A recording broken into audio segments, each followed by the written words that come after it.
were helping people improve their physical and mental abilities to an amazing degree. Provided, of course, they had enough money. A new breed of people was emerging, half human, half machine. And in Detroit, at least, not everyone was happy to see it. I'd just landed. David Sarif himself handpicked me for the job. Said he needed me to keep his people safe. My ex, Megan Reed, was one of them. Brilliant neuroscientist, Megan had found a way to make augmentation safe and affordable for everyone. All she had to do was present her research to Congress. But the night before her big meeting, it failed. A team of Black Op mercenaries stormed into Sarif headquarters, massacring everyone in sight. 3 of the mercs were heavily augmented walking tanks. Their mission? Take out Megan and her team. Tried to stop them, but their leader tossed me through a plate glass wall. Last thing I heard as his bullets slammed into my brain was Megan's dying scream. I should have died with her. Only I didn't. High-end military-grade enhancements saved my life. The best augmentation Sarif's money could buy. Took me half a year to get a feel for her.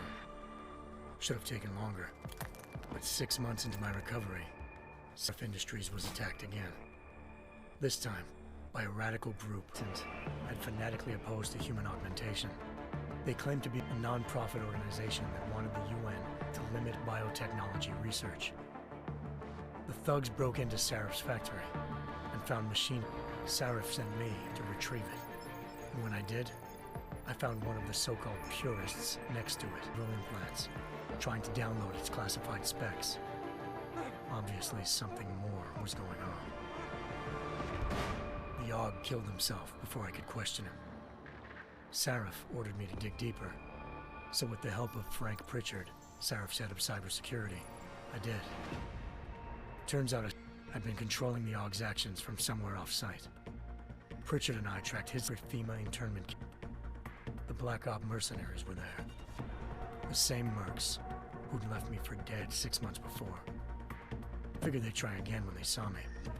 This time, I took out the tank named Barrett. Even got him to give me a new lead. A penthouse apartment in China. I took out the tank named Barrett. Even got him to give me a new lead. A penthouse apartment in China.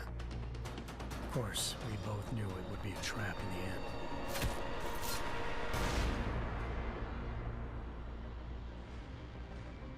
Hengsha Island, China. Home to a city so crowded, they had to build a second city on top of it. Trying to find clues in Hengsha wouldn't be easy. Lucky for me, I wasn't alone. Farida Malik, Sarif Industries' ace pilot, had lived in Hengsha before. A good person to have on your side. She knew enough about the place to get me around. Malik dropped me in the lower city, close to the penthouse Barrett had told me about. Bell Tower Associates, a private security firm under contract to the Chinese government, had agents tossing the suite when I arrived. Just not for the reason I'd been expecting. Turns out the man who lived there was a criminal hacker named Van Bruggen. The same hacker who'd been remotely controlling the Og in Sarif's factory. Van Bruggen's panicked decision to force the man to commit suicide had been a mistake. Now his mercenary partners were gunning for him, and I needed to find him before they did. Locating Van Bruggen meant playing nice with the Triads, Hengsha's organized crime lords. They had the hacker holed up inside a low-rent capsule hotel. By the time I found him, Van Bruggen had no qualms giving up the woman who hired him. Zhao Yunru, president of the Taiyang Medical Corporation. According to Van Bruggen, Zhao wanted to monopolize the augmentation industry. Sarif Industries was at the top of her list. To prove this, I needed to get inside TYM and grab a surveillance hologram off a server. I suspected Van Bruggen was hiding something when he told me this, but nothing could have prepared me for what I saw. Megan wasn't dead. She and her 4 best researchers had been kidnapped, spirited away somewhere while their kidnappers made it look like they were dead. Desperate to learn more, I confronted Zhao in her penthouse. She claimed to be a pawn in a bigger plan, and hinted at a group so powerful It controlled global interests at a whim. Then she slipped into a panic room and hit the alarm, forcing me to make a very quick exit. I figured Zhao was lying, but part of her confession made sense. David Sarif had been worried about his people. So worried, he'd required all of them to have subdermal locator devices surgically implanted. The GPLs would have been broadcasting the day of the attack. But Zhao said a single call to Picus, the world's leader in global 24-hour satellite news, had turned those signals off. I needed to fly to Picus headquarters in Montreal if I wanted to learn more.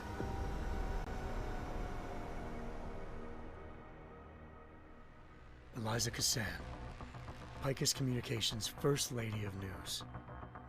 Malik thought I was reaching when I told her Eliza was involved in this. The world's most famous news anchor, working with a merc, she freely admitted to jamming Detroit's satellites the night Megan's team had been taken. Said she's just been following her commands. I suspected she wanted to say more. But Black Op mercenaries showed up looking to shut us both down. And just like that, the Eliza I'd been talking to disappeared. The mercs were led by an augmented killer I'd crossed paths with twice before. Fedorova, a woman who'd made silence her best friend. She waited for me to track Eliza's transmission to a secret server room underneath the Picus complex, then jumped me from behind. A deadly fight ensued. I made sure she never moved silently again. To convince Hugh Darrow, the inventor turned philanthropist who'd once been a leading proponent of enhancement technologies, to help stop a possible regulatory vote. Sarif had a lot riding on Darrow. Megan's discovery would have given millions of people the chance to evolve beyond their normal human abilities, and at the same time catapulted Sarif Industries to the top of the Fortune 500. According to Sarif, Megan's kidnappers knew this, and didn't want people evolving unless they controlled how it was done. He called his enemies Illuminati, and urged me to keep searching. Determined to do so, I tracked down Sandoval via America's most outspoken augmentation opponent, Bill Taggart, Sandoval's boss and founder of Humanity Front. Sandoval admitted to operating on Megan's team when I confronted him, but said he hadn't removed their GPLs. He'd merely switched them to a different frequency. Pritchard was able to trace one of the six. Unfortunately, the Illuminati were one step ahead.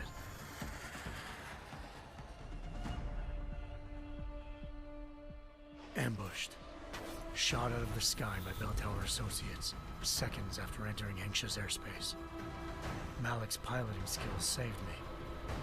After a tense and bitter struggle, I escaped into Lower Hengsha. The tracking signal I was following led straight to the Triads, or more specifically, to the augmented arm of Tong Si-hung, leader of a gang of augmentation harvesters. Tong said they'd taken the arm off a corpse, which Bell Tower had left at their door, meaning at least one of Sarif's scientists was dead. Maybe not the rest of them, though. Tong pointed me to a port used for human trafficking and helped a military base in the South China Sea. Bell Tower was holding kidnapped civilians as prisoners there, and using them to perfect the Hyron Project, a human-computer interface that left most of its test subjects dead. My search for Megan would have ended then, if not for a mysterious ally named Quinn. In exchange for my help exposing Bell Tower, he slipped me aboard a second ship headed to Singapore, and an Illuminati-run biotech facility called Omega Ranch. 3 of Sarif's forced by their captors to create a technology capable of remotely shutting down augmented abilities. Thanks to an emergency recall notice issued by the World Health Organization, millions of people all over the world already had the biochip installed. With the help of the scientists, I tracked Megan to a private section of the ranch. There, I ran into Yaron Namir, the walking tank who'd put a bullet in my brain the first time we met. He'd teamed up with Zhao and was hoping to catch me off guard. Their little ambush didn't work. I found Megan in a suite belonging to Hugh Darrow, the billionaire philanthropist who'd Sarif had called on for help. Darrow had convinced her to go along with the biochip plan, by promising to sabotage the tech. As she was explaining this, Darrow appeared in a global broadcast, telling the world that augmentations would be the death of mankind. Then he activated the biochips to prove his point. All over the world, augmented people flew into a killing frenzy.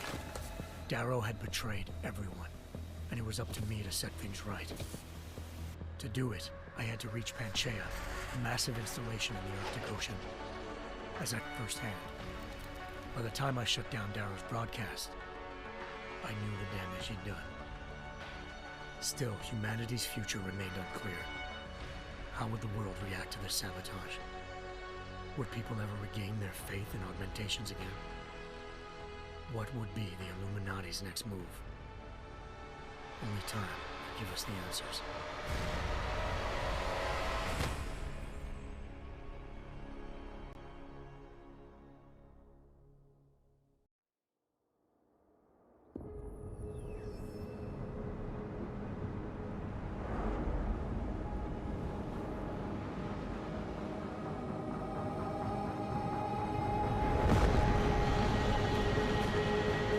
I once thought I could save the world.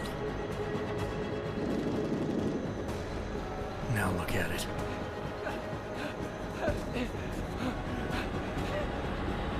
In yet another augmented terror attack, 251 passengers aboard Sister Airlines Flight 451 were killed when an augmented passenger broke into the plane's cockpit and ruthlessly butchered its flight crew.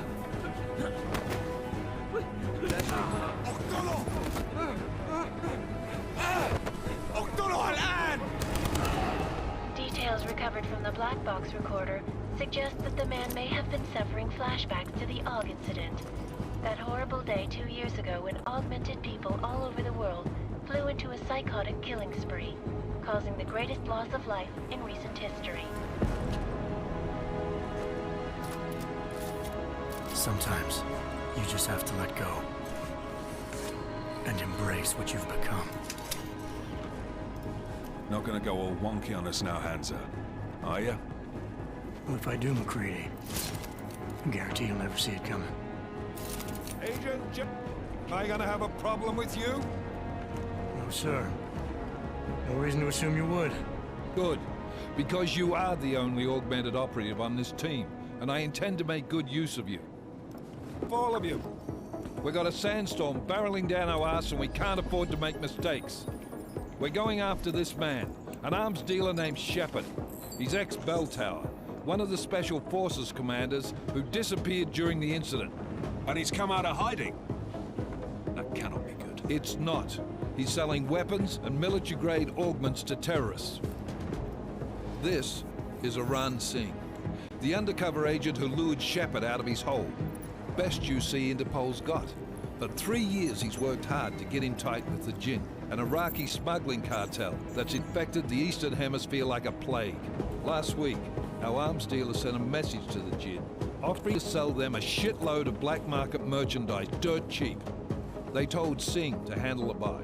They're not gonna like it when Interpol disrupts their party. Singh's cover really that good? It is right now. We need to keep it that way. This is where the deal's going down. A half-finished high-rise hotel that's been abandoned ever since the incident. It's not a pretty picture inside. Let me guess. Most of the laborers were augmented with heavy-duty industrial rigs.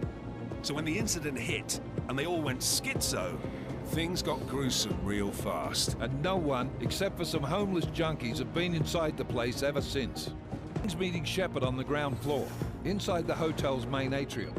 He sent the bulk of his Jinn crew to the penthouse levels to secure a vantage point. I want McCready's team to take up positions overlooking the atrium and make the arrest. Jensen, you're going in solo from the roof. My objectives? Keep the Jinn from joining the party. As far as we can tell, only one route connects the atrium to the penthouse level, a halfway decent elevator shaft. Here. I want you to block access to it. Fine. Just cut me loose. Do you plan on relying solely on your augments for this one? I'd recommend taking a little hardware, just to be sure.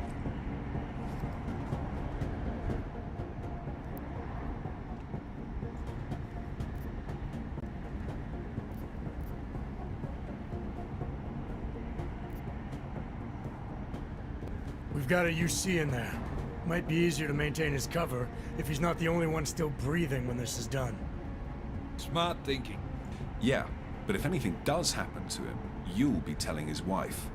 After you get out of the hospital, of course. What about range? There's lots of